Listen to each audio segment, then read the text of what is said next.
Hello, dear colleagues. It's me. Today we are going to read a scary story titled The Last Visitor. The author is a Saudi Arabian writer.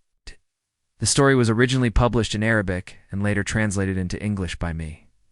Let's dive in. On a rainy night, exactly at 3 a.m., Samir woke up.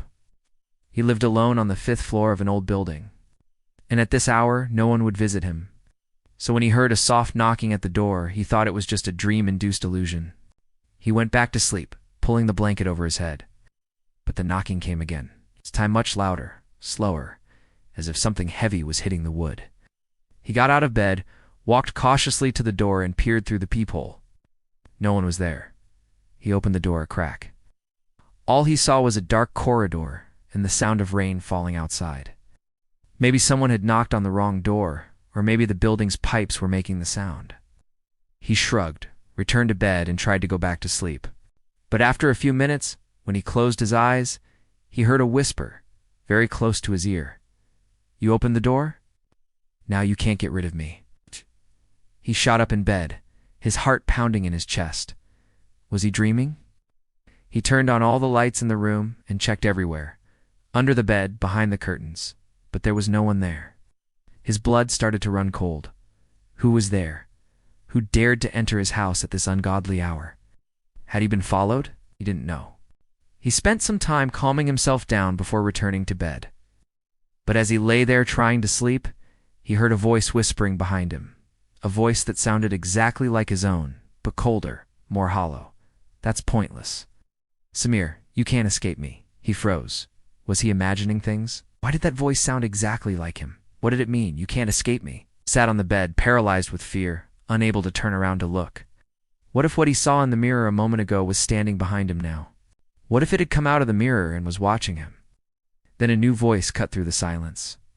It belonged to Samir, but somehow it seemed to come from everywhere and nowhere at once. "You shouldn't have let me in," it said. Suddenly, the room was filled with shadows that danced on the walls. Something was definitely there, breathing heavily, getting closer. He was too scared to move, too scared to scream. He finally turned around. He saw a figure standing in front of him. It was a duplicate of Samir, but different, stranger, with sharp features. Glowing red eyes and long, dirty fingernails. A chilling smile spread across its face, revealing teeth that were too sharp and too long. It was Samir, yet not Samir. It looked at him for a moment, and then a cruel sneer twisted its lips as it spoke in Samir's voice. "Do you recognize me?" Samir shook his head, tears streaming down his face. "Who are you? How did you get in here? What do you want?" The doppelganger took a step forward, and Samir recoiled instinctively. "Don't be afraid, Samir. We're going to be together forever," it said, reaching out a hand covered in long, sharp claws. "No, stay away from me," Samir screamed, scrambling backward. He tripped over his blanket and fell on the floor. As the creature approached, he curled up into a ball, protecting his head with his hands. Suddenly, the room plunged into darkness. When the lights came back on, the doppelganger was gone.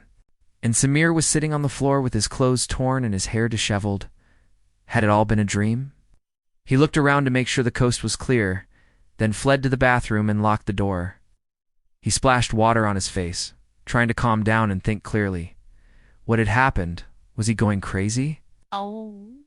He looked at his reflection in the mirror and gasped. His face was pale and his eyes wide with terror. Then he noticed something even more frightening. His reflection wasn't moving.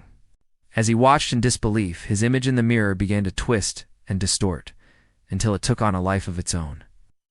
It stepped out of the mirror, and in a blink, it was right behind him. Terror surged through him as he turned around to face his doppelganger. They stared at each other, and for a moment all was silent except for the sound of the rain. Then the doppelganger spoke in a voice that sounded exactly like Samir's, only colder, more distant. "It's time to come back to where you belong, Samir." He felt his legs turn to jelly, and he collapsed on the bathroom floor. "Oh, don't take me back there," he cried, reaching out a hand to grab his reflection's leg. "Stay here with me, please." His reflection, however, remained motionless. It looked at him for a moment, without any expression on its face. Then it turned and walked toward the bedroom. Samir got up, ignoring the pain in his knees, and followed his reflection. As he entered the bedroom, he saw the closet door open, and his reflection was gone. He hesitantly approached the closet and peered inside. There was nothing but empty hangers. Was he losing his mind? He decided to leave the apartment and get some fresh air. He needed to get out of there. He ran to the door, pulled it open, and stepped out into the hallway. But when he tried to walk out into the corridor, he found that the door wouldn't budge. He pushed harder, but it was no use. The door was locked from the outside. Panic surged through him.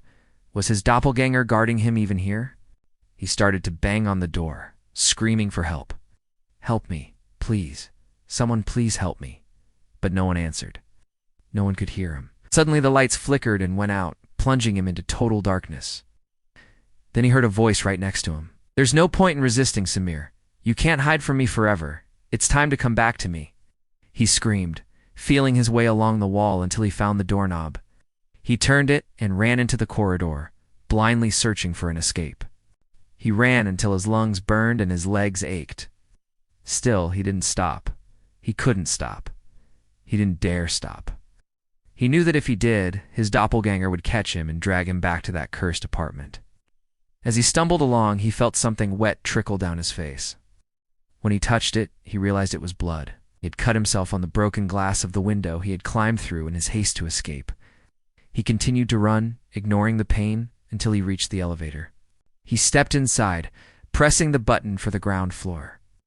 But as the elevator began to descend, he heard a voice that sent shivers down his spine. "Going somewhere, Samir?" He turned and saw his doppelganger standing in the corner of the elevator, its face illuminated by the flickering numbers. "I won't let you escape," it said, taking a step closer. Samir backed away, his heart pounding in his chest. "Please stay away from me," he begged. But his doppelganger only smiled, a cruel, mocking smile that sent chills down his spine. "We're going home, Samir," it said, reaching out a hand to grab him. Samir screamed and slammed his back against the wall. As his doppelganger approached, he closed his eyes tight, bracing for the inevitable. But instead of the expected touch of cold flesh, he felt something hard and cold pierce his chest. Opened his eyes to see a dagger protruding from his chest. His doppelganger stood over him, its face contorted with rage. "Now we'll always be together," it hissed, pulling the dagger out of his chest. "You can't escape me, Samir. Not in life, not in death." And with that, Samir's vision went black, and he collapsed to the floor, his lifeless eyes staring blankly at the ceiling. The last visitor had come for him, and now they would be together forever. The last visitor had come for him, and now they would be together forever.